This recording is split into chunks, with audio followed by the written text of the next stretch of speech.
Hello everyone and welcome back to my channel Gyan Sampada. Today we are going to put light over a new topic relating to magnetic resonance, which is line width or effect of damping.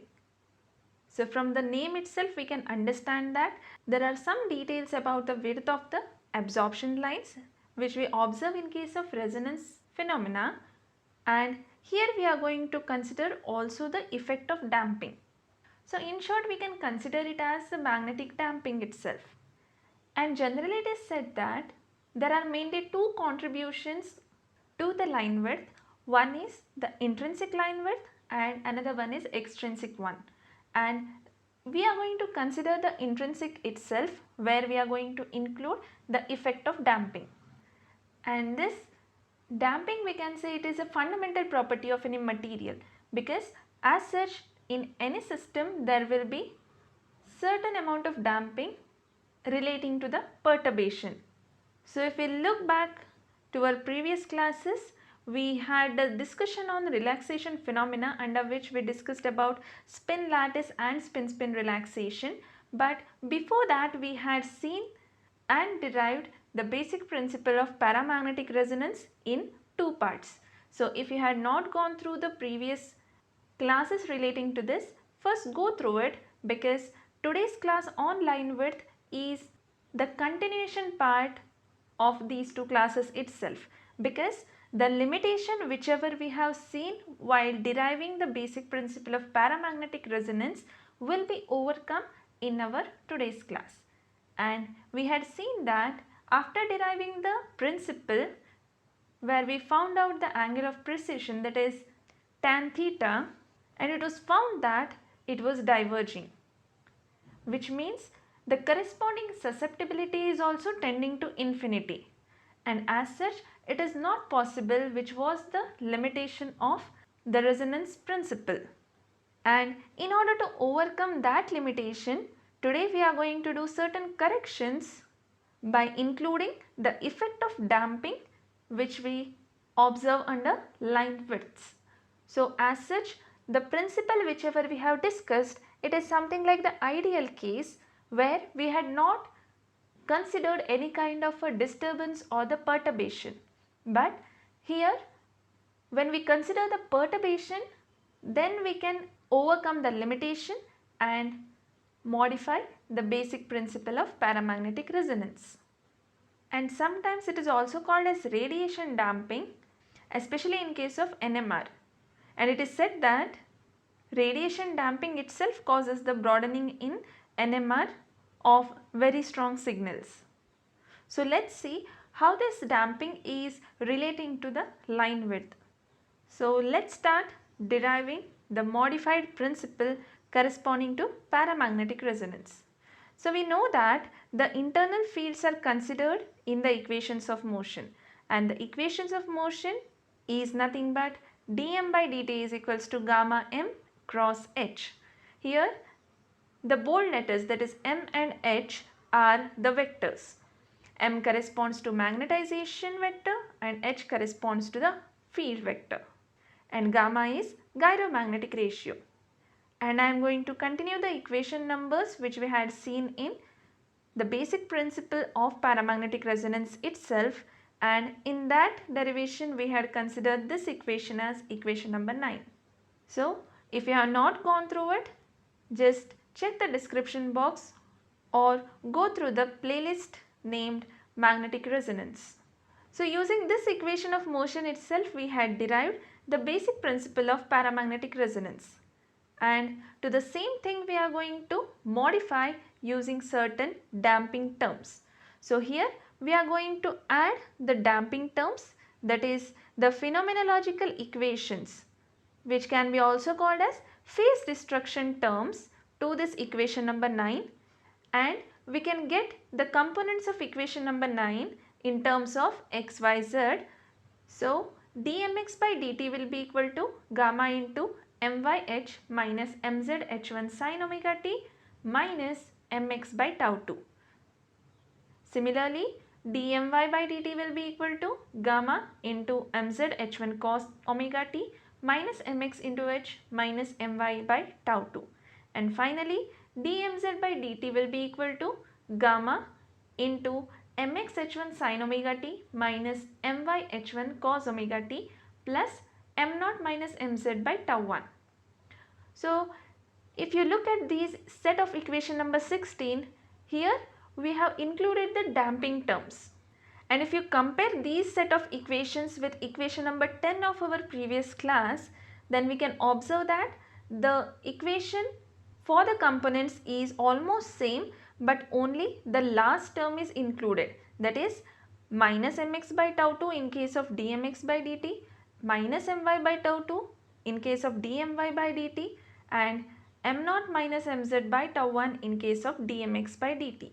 And these terms are itself going to explain us about the damping effect. So in general, we have applied the magnetic field along z direction so that the build-up magnetization term, which explains the phenomenological equation, will be equal to m naught minus mz by tau 1, which is included here. And in case of dmx by dt and dmy by dt, that is rate of change of magnetization along x and y direction, which is the plane perpendicular to the applied magnetic field, that is z direction, we can observe phase destruction, and these two terms are going to explain the phase destruction itself, and they are called as the Blotch equations. So we get these equations for a static magnetic field H along z axis and considering the counterclockwise rotating part of the alternating field H1. So in detail, how to remember these equations, how we have applied the static field as well as the alternating field, why we are going to consider the counterclockwise direction, everything is explained in detail in those two classes which are dedicated for basic principle of paramagnetic resonance. And in order to make it more simpler, we just use the complex notations. That is, if m plus minus is equals to mx plus or minusimy, that is m plus corresponds to rise, that is mx plus imy, whereas m minus corresponds to lowering, that is mx minus imy. So when we use the complex notation, the set of equation number 16 can be changed and written in terms of m plus and m minus. So when we consider m plus is equals to mx plus imy, if we differentiate it, it will be dm plus by dt is equals to dmx by dt plus I dmy by dt. We already have the relation for dmx by dt and dmy by dt. So there we just need to substitute these values, and if we are having certain terms, then that can be again written in terms of m plus or m minus. Similarly for m minus also, m minus is equals to mx minus imy. So dm minus by dt will be equal to dmx by dt minus I dmy by dt. Again substituting and simplifying so that we can modify the equation in terms of m plus as well as m minus. So on rearranging, we get dm plus by dt plus I gamma m plus h plus m plus by tau 2 is equals to I gamma mz h1 e raised to I omega t. So what I have done here is all the m plus terms are collected on the left hand side and the remaining terms are written on right hand side. Similarly, dm minus by dt minus I gamma m minus h plus m minus by tau 2 will be equal to minus I gamma mz h1 e raised to minus I omega t. So in case of m plus, we are having first plus here. Wherever you go, it is plus itself. But if you come for m minus, the term is having minus term on both the sides, which consists of gamma. And the phase destruction term remains as it is. It is just positive because we have shifted it from RHS to LHS. And dmz by dt can be written in terms of m plus and m minus as dmz by dt plus mz by tau 1 is equals to I gamma by 2 into m plus e raised to minus I omega t minus m minus into exponential of I omega t into h1 plus m naught by tau 1. So here in the phenomenological equation we had m naught minus mz by tau 1. So minus mz by tau 1 is taken to the left hand side so that we can collect all the mz terms on the left hand side itself. So let us call this as set of equation number 17. So if we assume that m plus minus, that is complex magnetization, has time variation, that is e raised to plus or minus I omega t respectively, then we get the solution after substitution in equation number 17, that is solution m plus minus will be equal to gamma mz h1 e raised to plus or minus I omega t divided by gamma h plus omega minus plus I by tau 2. So for m plus we are having minus I by tau 2, whereas for m minus we will be having plus I by tau 2 in the denominator. So here the complex magnetization is expressed in terms of magnetization along z direction, along which we have applied the static magnetic field, and h1 relates to the field which is applied perpendicular to z direction. So if we say that dmz by dt, that is rate of change of magnetization along z direction, is 0, which means we are going to assume that equilibrium exists in case of the spin system. So when it is so, we can say that the spin temperature has reached the equilibrium value, which is determined by power absorption or by relaxations and by lattice temperature. So lattice temperature or the spin system temperature we have discussed while discussing about relaxation phenomena. So Ts corresponds to temperature of the spin system, TL corresponds to temperature of the lattice. So there will be exchange so that equilibrium is set up. And here we can say that Ts and TL may be equal or may be at some higher temperatures. So this corresponds to the condition.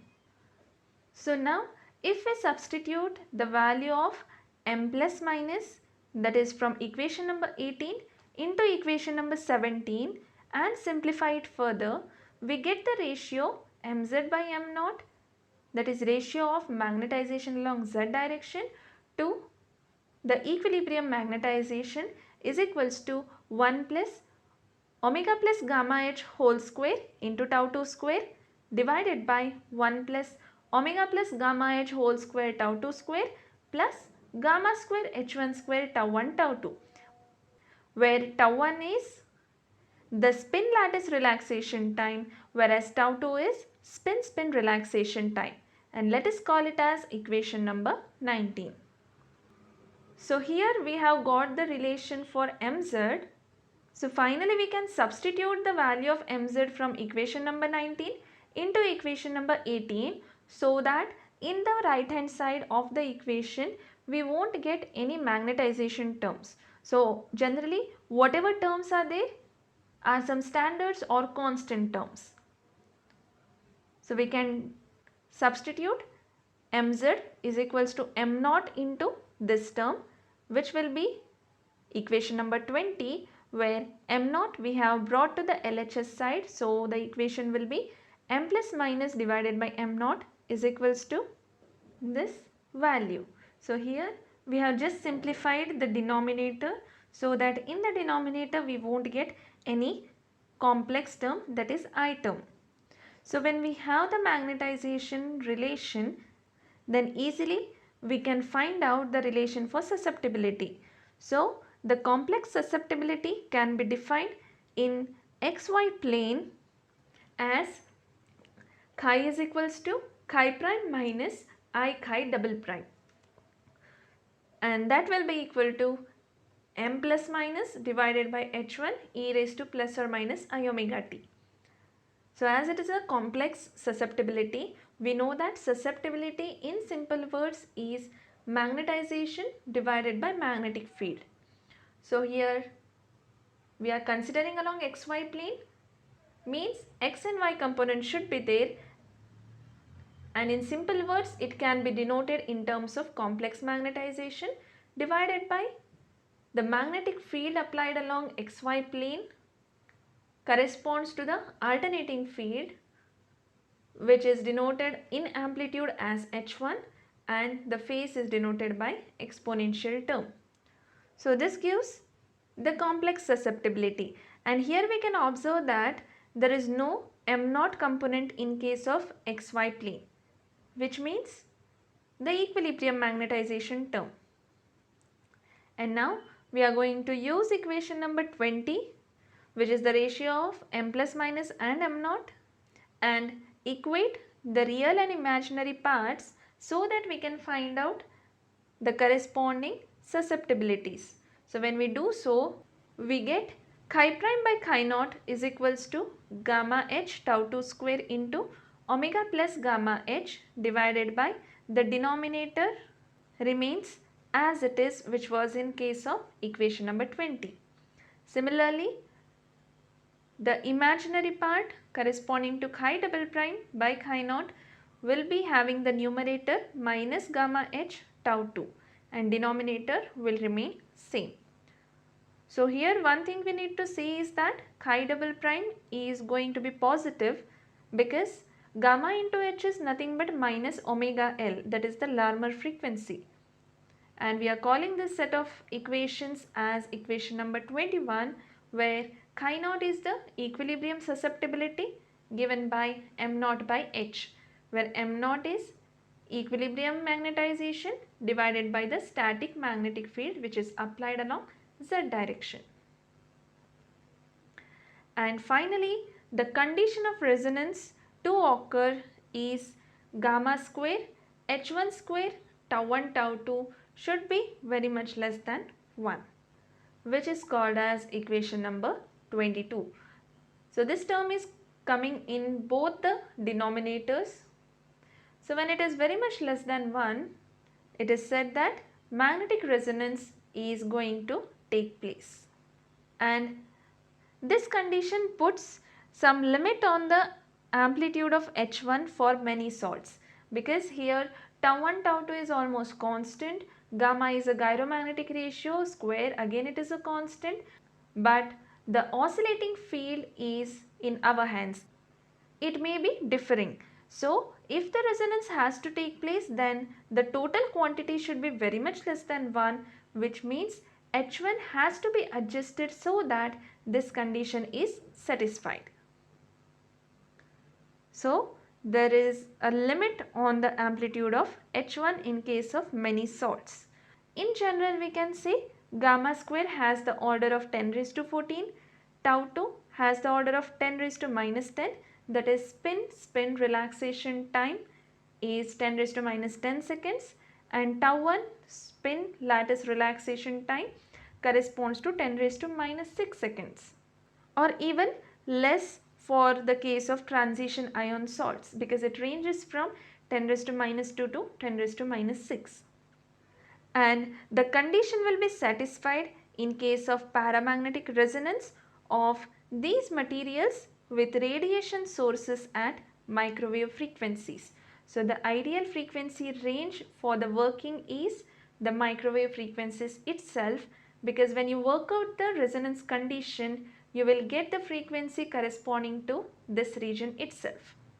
So generally the magnetic or paramagnetic resonance occurs in case of microwave region or radio wave region, based on which we are having mainly two types of resonance phenomena, which we will be discussing in our coming classes. But for the time being, this is the condition. So if we say that the resonance condition term, that is gamma square h1 square tau 1 tau 2 is very small, then our equation number 19, which is the ratio of mz by m0, will be tending to 1, because the denominator last term is very much less than 1, that can be ignored, and numerator and denominator will remain same, so that we can say mz tends to m0, that is magnetization along z direction is almost tending to the equilibrium magnetization. And in spite of absorption of microwave energy, which tends to increase the population of upper levels at the expense of the lower levels, still the level population tends towards their equilibrium distribution itself. So this is what this condition means, and this is achieved because the spin lattice relaxation time, which we denote it as tau 1, is short enough so that energy absorbed by the spin system is conducted quickly to the lattice. So whenever the field is applied, the energy is raised. So the energy which will be responsible to increase the population of the upper level will tend toward equilibrium distribution itself, because here the lattice is involved. So whatever energy will be absorbed by the spin system, that is the dipoles, will be quickly conducted to the lattice. So we can say consequently Ts will be equal to TL. It is something like conduction itself. So if you are having a conductor, if you heat the conductor on one end, the heat will be transferred to the other end also. Why? Because there is a flow of heat from one atom or molecule to the next atom or molecule, and so on. In the same manner, whenever a spin system is absorbing energy, that energy will be conducted into the lattice also. So there is no appreciable difference between the temperature of the spin system and the lattice. So we can say both are equal when gamma square h1 square tau 1 tau 2 is small. So correspondingly we can find out the angle of precession, that is tan theta, which will be equal to magnitude of complex magnetization divided by static magnetization, that is mz. So if we substitute the values and simplify, we get the value is equals to gamma h1 tau 2 divided by square root of 1 plus omega plus gamma h whole square into tau 2 square. And in order to compare it with the basic principle of paramagnetic resonance without the effect of damping, let us divide both numerator and denominator by gamma tau 2. That is, in the numerator only h1 will be remaining. We are just taking this gamma tau 2 to the denominator, and we get tan theta is equals to h1 divided by square root of 1 divided by gamma tau 2 whole square, because we are taking this gamma tau 2 inside the square root, so it has to be squared up, plus h as it is, plus tau 2 comes into the square root, means it will become tau 2 square. So that tau 2 square is going to cancel out, and we are remaining with gamma square. So when we take inside the bracket, we can observe that it will be omega by gamma plus gamma h by gamma itself. So gamma gamma will get cancelled out. We get this in case of equation number 23. And it can be compared with the equation which we have already seen in case of paramagnetic resonance principle. The only difference is that the numerator is h1 itself, but the denominator we are having just h plus omega by gamma term. So if we just neglect this term, which is due to the damping effect, then we can get the same equation itself, because square with the root gets cancelled. So h plus omega by gamma only will be remaining. So here we can say the first term in the denominator corresponds to the damping effect. So if we consider this equation, we can observe that it is not going to diverge. So as it is not going to diverge, and we have seen it properly and we have verified the resonance condition, finally we can get the susceptibility terms, that is equation 21 reduces to chi prime by chi naught is equals to gamma h tau 2 square into omega plus gamma h numerator as it is divided by 1 plus omega plus gamma h whole square into tau 2 square. Because the last term gamma square h1 square tau 2 tau 1 of equation number 22, it is very much less than 1, and that is the condition for resonance, so it can be neglected. Similarly, we have chi double prime divided by chi naught value, and let us call it as set of equation number 24, and These two equations can be graphically represented. So if we plot the graph of chi prime by chi naught divided by omega L tau 2 as a function of tau 2 into omega plus gamma h, tau 2 omega plus gamma h, then we can observe the nature of graph something like this. And these are the paramagnetic susceptibilities for the resonance condition, that is gamma square h1 square tau 1 tau 2 very much less than 1, or else the nature may be differing. So corresponding to this equation we get the nature of graph something like this. So it is passing through the origin, and if you plot the graph for chi double prime as a function of chi naught, then we can observe the absorption. That is, at resonance we have chi double prime by chi naught is equals to omega L tau 2. So this is the resonance curve where we can observe the absorption, and at resonance this chi double prime by chi naught will be equal to omega L into tau 2. That is, we can see the maximum absorption per cycle occurs at the Larmor frequency. That is, when omega is equals to omega L, maximum absorption occurs. So this is the frequency corresponding to omega equal to omega L, because gamma h is nothing but minus omega L. So this is the point corresponding to 0. And as we are considering the line width, here we will consider the half width at half maximum. Generally we consider full width at half maximum. This is the total maximum of the absorption peak. Half means almost this term. So this is full width at half maximum, but from here till here it is half width at half maximum of chi double prime, and that occurs at tau 2 into omega plus gamma h is equals to 1. So this point corresponds to 1. So this is the point where half width at half maximum of chi double prime occurs. And the width of the absorption line depends only on the spin relaxation time, that is tau 2, and the relation is given by delta omega is equals to 1 by tau 2. Here it has no relation with tau 1, that is spin lattice relaxation time.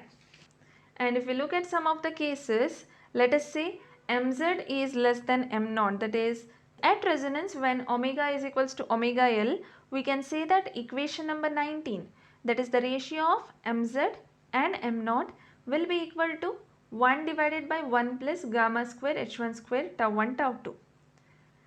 This is due to this equation itself, that is mz by m0 is equals to this value we have already seen. So at resonance we say that omega is equals to omega L, and omega L is nothing but minus gamma h plus gamma h will get cancelled out. So the second term in the numerator and the second term in the denominator will vanish, so that we get mz by m0 as this equation. So according to this equation, system is said to be saturated, that is the spin lattice relaxation is unable to maintain an equilibrium distribution, because earlier if we observe, when there is an energy absorption, then there will be exchange of energy between the spin system and the lattice, so that finally Ts will be equal to TL. But in this case, the spin lattice relaxation is unable to maintain the equilibrium distribution because of the saturation. So both chi double prime and chi prime will be reduced in magnitude, and in this case absorption lines become broader and broader. So that is the case when mz is less than m0 at resonance. And also at resonance, equation 21 can be written as chi double prime by chi naught, that is chi double prime by m0 into h1 will be equal to gamma h1 tau 2 divided by 1 plus gamma square h1 square tau 1 tau 2. And this has the maximum for varying h1 at the value h1 is equals to 1 by gamma into root of tau 1 tau 2. And if we say that h1 is very small, in that case the absorption of radiation energy is small, So whenever the absorption of radiation energy is small, it is very difficult to detect the absorption. And on the other hand, when H1 is very large, in that case saturation occurs, which reduces as well as broadens the line. So whatever absorption is going to take place, we know that it is due to the oscillating field, which is denoted as H1, and if the strength of H1 is very small, in that case absorption is also less, so that we can't observe or detect it easily. But if H1 is having the larger value, then in that case absorption is more, due to which the line broadening takes place. So clearly line width increases so that the measurements become very easy. And to avoid power saturation of the line by also satisfying the condition 22, which is nothing but the resonance condition gamma square h1 square tau 1 tau 2 very much less than 1, it helps if tau 1 is very much less than 10 raised to minus 5 seconds. Tau 1 is spin lattice relaxation time. We know that it ranges from 10 raised to minus 2 to 10 raised to minus 6. So if tau 1 is less than 10 raised to minus 5 seconds, in that case again the whole term is going to help becoming very much less than 1. So that all the limitation will not be put alone on H1. And if tau 1 tends to tau 2, that is spin lattice relaxation time tends to spin relaxation time, that is, let us say tau 1 is less than 10 raised to minus 7 seconds, then in that case the spin lattice interaction acts to broaden the line more than the spin interaction. So for broadening, both the interactions are important, but it depends on the value of tau 1 and tau 2. And if tau 1 is comparable with the tau 2, then spin lattice interaction is contributing more in broadening of the absorption line. And phenomenologically, tau 1 replaces tau 2 since it is more important in destroying the phase relationships of magnetization vector in the plane perpendicular to the applied magnetic field, that is H, which is the static field. And the broadening of the line which is produced will be about delta nu approximately equal to 1 by tau 1, that is when tau 1 tends to tau 2. In general it was with respect to tau 2, but here it can be with respect to tau 1 itself. And generally at room temperature, paramagnetic absorption lines are very broad. The broadness is so much that it cannot be observed itself. So because of the broadness, we can't actually say that absorption has taken place or whether there is no absorption. And as the temperature goes on decreasing, tau 1 goes on increasing. And as tau 1 increases, the broadening goes on decreasing. And in that case, the lines or the absorption curves become more narrow. And when they are narrow enough, we can easily observe those absorption lines. And to decrease the temperature, generally the liquid nitrogen or liquid helium temperatures are ideal one. And the spin lattice relaxation gives a line shape similar to the collision broadening itself. So when we consider the collision broadening, whatever the nature of the graph will be there, the same will be observed here also if we consider spin lattice relaxation is involved in case of these line widths, and that is when tau 1 tends to tau 2. And experimentally it is confirmed that as ions with small delta values, delta is nothing but the separation of lowest orbitals. So as ions with small delta values have broad absorption lines, which is experimentally confirmed, we can say that tau 1 varies as delta, that is tau 1 varies as the separation between the lowest orbital varies. These are the different parameters based on which we can explain the line width. And also by considering the effect of damping, that is we have considered the perturbation terms which are called as the Blotch equations, and finally overcome the limitation and seen that the susceptibility is no more diverging. So the limitation is overcome, as well as some of the main factors corresponding to the nature of the absorption lines is also studied in our today's class. And in our next class we will be discussing about ESR, that is electron spin resonance. That is mainly a branch of magnetic resonance dealing with the experimental part. So in today's class I have picked up some of the very important terms corresponding to line width concept. I hope it was useful, and see you in our next class. Till then, stay tuned, keep studying, and thank you for watching.